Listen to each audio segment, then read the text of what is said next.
Okay, നമുക്ക് ഇന്നത്തെ അനാലിസിസിലേക്ക് വരാം.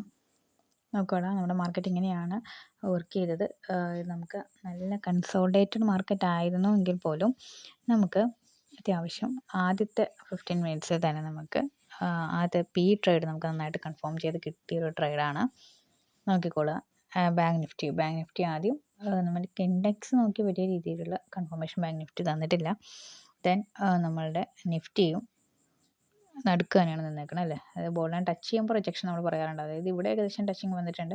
പക്ഷേ ആദ്യത്തെ 15 മിനിറ്റ്സിൽ ഈ ഒരു നല്ല പി റാലി സംഭവിച്ച സമയത്ത് നമുക്ക് ഇൻഡെക്സിൽ നിന്നൊരു കൺഫർമേഷൻ ആകെ ഒരു നിഫ്റ്റിയുടെ ഫ്യൂച്ചർ ജസ്റ്റ് ബോൾ ലൈനിൽ വന്ന് നിന്നിട്ടുണ്ടെന്നുള്ളത് മാത്രമേ ഉള്ളൂ. ബാക്കിയുള്ള ഒരു ഇൻഡെക്സ് നമുക്കിതൊരു ആദ്യം ഒരു പി ട്രെൻഡ് ആണ് എന്നുള്ളത് നമുക്ക് കാണിച്ചിട്ടില്ല. ഇത് ആദ്യം ഒരു 4 ക്യാൻഡിൽ കഴിഞ്ഞപ്പോഴത്തേക്കും നിഫ്റ്റി സർവീസ് അതിൻ്റെ ബോൾ ലൈൻ ടച്ച് ചെയ്ത് റിജക്ട് ചെയ്തിട്ടുണ്ട്. അവിടെ നിന്ന് ഒരു സി ട്രേഡ് ആക്റ്റീവ് ആയിട്ടുണ്ട്. ദെൻ പക്ഷേ ആദ്യത്തെ ഈ ഒരു പി ട്രെൻഡ് കിട്ടണമെങ്കിൽ നമ്മളുടെ സ്ട്രൈക്കുകളുടെ ഗ്രാഫ് തന്നെ നോക്കണമായിരുന്നു. ഓക്കെ, സ്ട്രൈക്കുകൾ കറക്റ്റായിട്ട് അതൊരു പി ട്രെൻഡ് ആണ് എന്ന് പറഞ്ഞിരുന്നു. അപ്പോൾ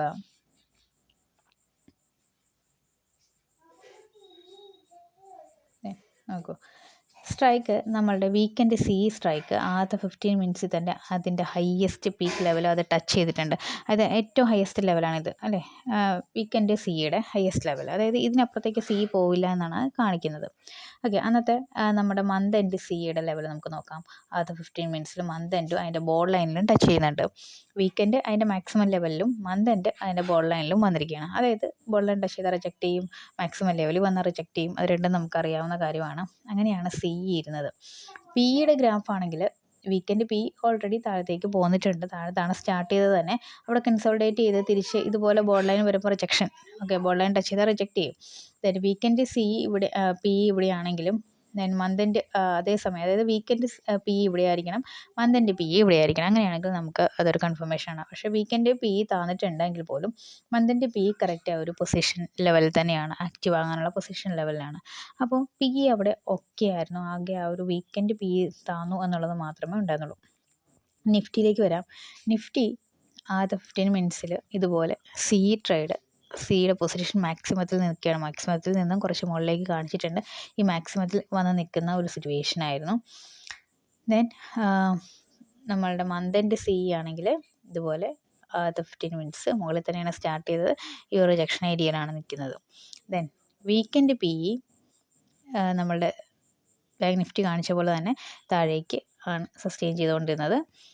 പക്ഷേ മന്ത് എൻഡ് പി കറക്റ്റ് ഒരു ആക്റ്റീവ് പൊസിഷനിലാണ് നിന്നത്. അതായത് സി ഗ്രാഫുകളെല്ലാം, സിയുടെ നമ്മുടെ സ്ട്രൈക്ക് ഗ്രാഫുകളെല്ലാം മാക്സിമത്തിൽ നിൽക്കുകയും പിയുടെ ഗ്രാഫ് താഴെ നിലനിൽക്കുകയും ചെയ്യുന്ന ആ സാഹചര്യത്തിൽ നമ്മളുടെ മന്ത് എൻഡ് പി എല്ലാം ആക്റ്റീവ് പോയിന്റിൽ നിൽക്കുകയും ചെയ്യുന്ന സാഹചര്യം, അത് ആക്റ്റീവ് ആകാനുള്ള മൊമെൻറ്റം നമുക്ക് നല്ല രീതിയിൽ തന്നിട്ടുണ്ടായിരുന്നു.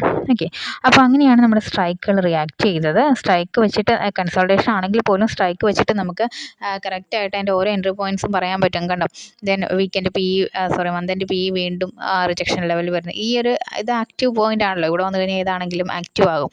സോ അവിടുന്ന് ഒരു ആക്റ്റീവ് മൊമെൻറ്റം വന്നിട്ടുണ്ട് അല്ലേ. ഇവിടെ ഇങ്ങനെ താഴത്തേക്ക് ഒരു സ്ട്രൈക്ക് ഇറങ്ങിപ്പോയി കഴിഞ്ഞാൽ ഇതുപോലെ നിന്ന് കൺസോൾഡേറ്റ് ചെയ്യാനുള്ള സാധ്യതകളും നമുക്ക് തള്ളിക്കളയാൻ പറ്റില്ല. അതുകൊണ്ട് തന്നെ അതിൻ്റെ ഒരു കൺസോൾഡേഷൻ സാധ്യതകൾ നമ്മൾ കണ്ടിരുന്നു. ഇവിടെ സി ട്രേഡ് ഇതുപോലെ മുകളിൽ നിന്ന് കൺസോൾഡേറ്റ് ചെയ്യുകയാണ് ചെയ്തേക്കുന്നത്. ഓക്കെ, കൺസോൾഡേറ്റഡ് ട്രേഡ് ആണെങ്കിൽ പോലും ആദ്യത്തെ പി ട്രെൻഡ് എന്ന് പറയുന്നത് നമുക്ക് എടുക്കാനായിട്ട് പറ്റുമായിരുന്നു, നമുക്ക് അച്ചീവ് ചെയ്യാനായിട്ട് പറ്റുന്നൊരു ട്രെൻഡായിരുന്നു നമ്മുടെ സ്ട്രൈക്കുകളുടെ ഗ്രാഫ് ഉണ്ടായിരുന്നുവെങ്കിലും. ഓക്കെ, ചില ദിവസങ്ങളിൽ ഇതുപോലെ കൺസോൾഡേഷൻ വരാൻ നമുക്ക് നല്ല രീതിയിൽ ലോസും സംഭവിക്കാം. നോക്കൂ, ബാങ്ക് നിഫ്റ്റി ആദ്യത്തെ ഒരു പി ട്രെൻഡ് തന്നെയാണ്, നല്ല രീതിയിൽ ഒരു മൊമെൻറ്റം കൊടുത്തിട്ടുണ്ട് അല്ലേ. ഒരു 50 രൂപയുടെ ട്രേഡൊക്കെ 175 വരെയൊക്കെ പോയിട്ടുള്ള അത്രയും റേഞ്ചൊക്കെ തന്നിട്ടുണ്ട്. സെൻസെക്സ് ഇതുപോലെ മുകളിലാണ് ഹയസ്റ്റ് പോയിന്റിൽ ഓപ്പണായി നിന്നത്. അതിന് ശേഷം താഴത്തേക്ക് ഇടിയാനുള്ള സാധ്യതയുണ്ട്. ഇടിഞ്ഞാൽ തന്നെ ഇത് ബോൾ ലൈൻ വരെ വരാനുള്ള സാധ്യതകളുണ്ട്.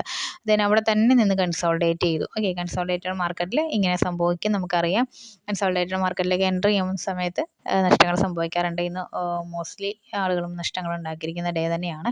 പക്ഷേ ആദ്യത്തെ ഈ ഒരു പി ട്രെൻഡ് നമുക്ക് സ്ട്രൈക്ക് ഗ്രാഫ് വെച്ച് ഐഡൻറ്റിഫൈ ചെയ്യാൻ സാധിക്കുമായിരുന്നു എന്നുള്ളതാണ് നമുക്ക് ഇതിൽ നിന്ന് ഐഡൻറ്റിഫൈ ചെയ്യാനായിട്ട് പറ്റുന്നത്. ഓക്കെ, അപ്പോൾ നിങ്ങൾക്ക് ഡൗട്ട്സ് ഒക്കെ ഉണ്ടെങ്കിൽ വാട്സപ്പിൽ കോൺടാക്ട് ചെയ്യുക. ഫ്രീ ഗ്രൂപ്പിലേക്ക് ജോയിൻ ചെയ്യാനുള്ള ലിങ്ക് താഴെ കൊടുത്തിട്ടുണ്ട്. പെയ്ഡ് ഗ്രൂപ്പിലേക്ക് സ്ട്രൈക്കുകളുടെ ഗ്രാഫ് വേണമെന്നുണ്ടെങ്കിൽ സെപ്പറേറ്റ് ആയിട്ട് തന്നെ കോൺടാക്ട് ചെയ്യണം. ഓക്കെ.